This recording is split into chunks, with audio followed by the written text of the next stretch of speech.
नमस्कार, मैं हूँ निधि बासु हिंदी डायरी से और आज हम बात करेंगे मुंशी प्रेमचंद के बारे में, जो हिंदी साहित्य का सबसे बड़ा नाम है।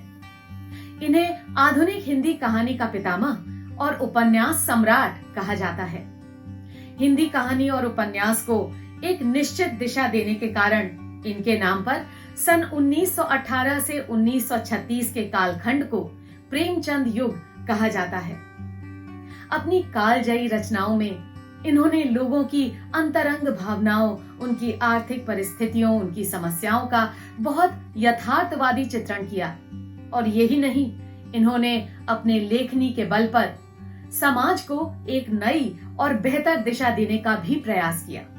मुंशी प्रेमचंद का जन्म 31 जुलाई 1880 को वाराणसी के पास लमही गांव में हुआ था। इनका वास्तविक नाम धनपत राय था और घर पर चाचा ने प्यार से इनका नाम नवाब राय रख दिया था। इनका पहला कहानी संग्रह उर्दू में सोजे वतन नवाब राय के नाम से ही छपा, पर इस किताब से अंग्रेजी सरकार को जबरदस्त आपत्ति हुई और इसके लेखक नवाब राय को भविष्य में ना लिखने की चेतावनी देते हुए इस किताब की सभी प्रतियों को जला दिया गया था। उस घटना के बाद से इन्होंने प्रेमचंद के नाम से लिखना शुरू किया।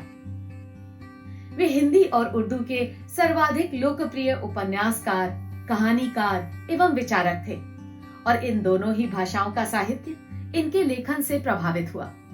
जब कभी हम मुंशी जी की लिखी कोई कहानी या उपन्यास पढ़ते हैं तो हम भी उसी कहानी वाली दुनिया का हिस्सा बन जाते हैं, फिर चाहे वो दुनिया हमारी दुनिया से कितनी भी अलग क्यों ना हो।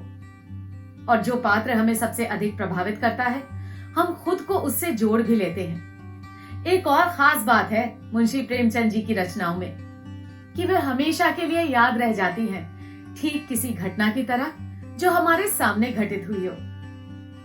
जहां तक विषय वस्तु की बात है तो प्रेमचंद जी अधिकतर उन चीजों पर लिखते रहे जो हमारे समाज में सामान्यतः घटती रहती हैं। गरीबों और किसानों के बारे में लिखकर प्रेमचंद जी ने उनसे अपना लगाव व्यक्त किया। उनकी जीवन शैली, प्रतिदिन के उनके संघर्ष, इन सब को इन्होंने साधारण भाषा में जन जन के बीच में पहुंचाया।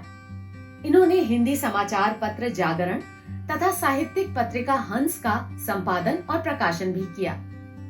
1906 से 1936 के बीच लिखा गया प्रेमचंद का साहित्य उस दौर के समाज सुधार आंदोलनों, स्वाधीनता संग्राम तथा प्रगतिवादी आंदोलनों के सामाजिक प्रभावों का स्पष्ट चित्रण दिखाता है, जिनमें दहेज, अनमेल विवाह, पराधीनता, लगान, छुआछूत, जाति भेद, विधवा विवाह, आधुनिकता, स्त्री पुरुष समानता आदि उस दौर की सभी प्रमुख समस्याओं का चित्रण मिलता है।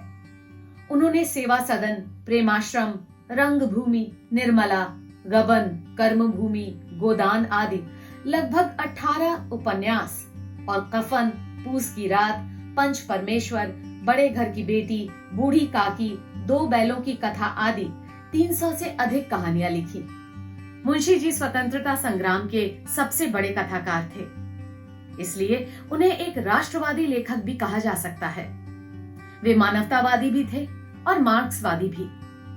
फिल्मों की पटकथा लिखने के लिए वे 3 वर्ष तक मुंबई में भी रहे और जीवन के अंतिम दिनों तक साहित्य सृजन का काम करते रहे।